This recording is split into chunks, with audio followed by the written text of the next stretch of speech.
मनुष्य का सबसे बड़ा पाप कौन सा है जिसकी कभी माफी नहीं मिलती।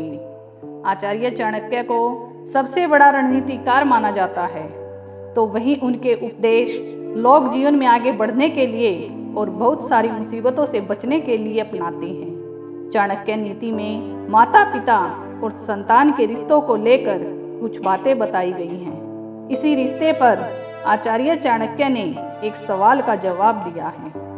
यदि आपके मन में भी ये सवाल आता है कि मनुष्य का सबसे बड़ा पाप कौन सा है, तो चलिए चाणक्य नीति के अनुसार जानते हैं कि दुनिया में ऐसा कौन सा पाप है जिसकी कभी माफी भी नहीं मिलती है।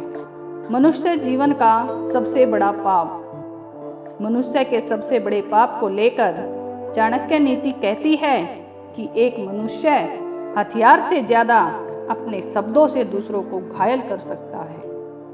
कड़वे बोल दुनिया में एक ऐसी चीज है जो बिना हाथ लगाए दूसरों पर वार कर सकते हैं। आचार्य चाणक्य द्वारा एक कथन में कहा गया है कि जो व्यक्ति माता पिता के लिए अपनी जुबान की ताकत का इस्तेमाल करता है, उससे बड़ा पाप जीवन में कोई नहीं। इस कथन का अर्थ है माता पिता के लिए अपशब्द बोलने वाला इंसान महापापी कहलाता है। इस गलती की नहीं मिलती माफी।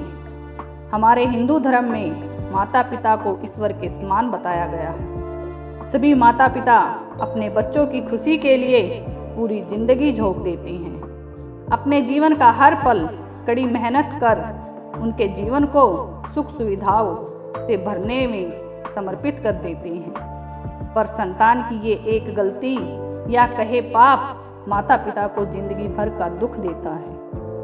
चाणक्य नीति के अनुसार जिस तरह धनुष से निकला बाण कभी वापस लौट नहीं सकता, उसी प्रकार जुबान से निकले शब्द कभी वापस नहीं लिए जा सकते। अक्सर लोग गुस्से में आकर माता पिता को भी कड़वे बोल बोल देते हैं, पर जब गुस्सा शांत होता है तो व्यक्ति के पास पछतावे के अलावा कुछ नहीं रह जाता। इसीलिए आपको अपने गुस्से पर नियंत्रण करना आना चाहिए। साथ ही याद रखना चाहिए कि हमारी जुबान से निकला गलत शब्द माता पिता के दिल को किसी भी प्रकार की ठेस न पहुंचाए। अगर माता पिता माफ भी कर दें तो भी भगवान इस गलती को कभी माफ नहीं करता। धन्यवाद।